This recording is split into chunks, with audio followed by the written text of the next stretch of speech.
Title: Scarlet Leaves, Scarlet String. Written by Devat Dreams.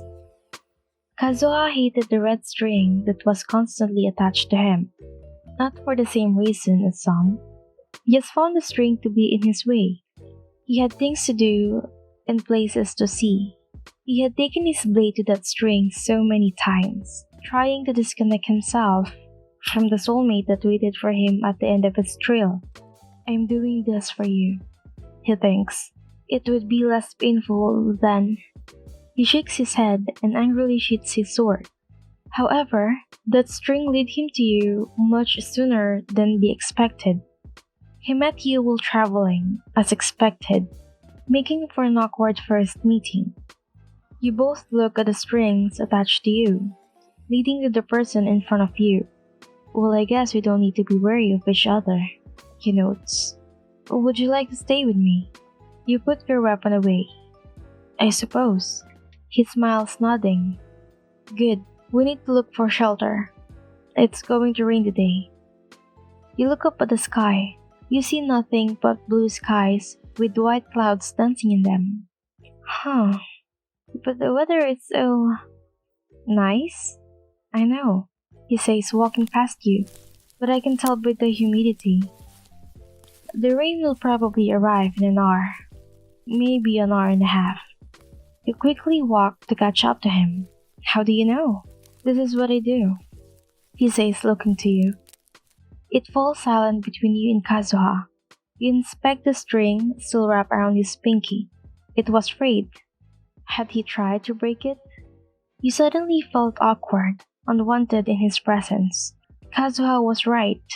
The sky slowly became dark, the white clouds in the sky turning gray.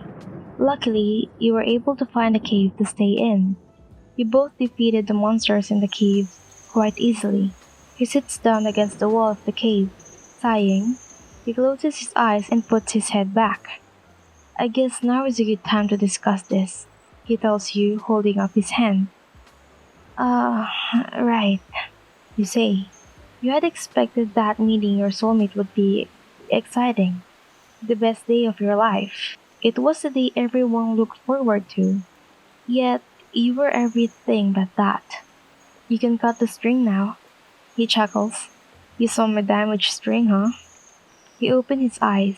Probably not the best first impression. You sit down across from him. Not really. If you don't mind telling me, why did you try to cut it?" He fixes his gaze on the string. "You could say it was from a moment, or moments, of weakness. Maybe because I didn't think I deserved a soulmate." He furrows his brows before letting out another sigh. "Or maybe because loving someone often ends in tragedy." You look at your own string. So, this Kazuha character had been through more than you thought. "I'm sorry you feel that way.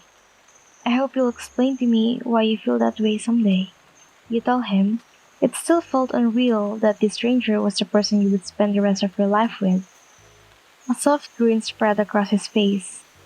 Maybe it was because of the situation, but he had a very cute grin. "I will. Probably sooner than you think. I, I quite like you." Your face gets warm. He was charming. He gets up from where he's sitting and walks to where you are, joining you. "Hold up your hand." You do as he asks. He grabs his sword, swiftly slicing the string that connected you to him. You stare in disbelief. Your mind started racing. Had he complimented you just to get rid of the string? He didn't like me at all, did he? I should have known. How could I be so naive? I swear I'm going to. But suddenly, he grabbed onto your hand, holding onto it tightly. "We don't need the string anymore. We'll always be together. It'll just get in our way."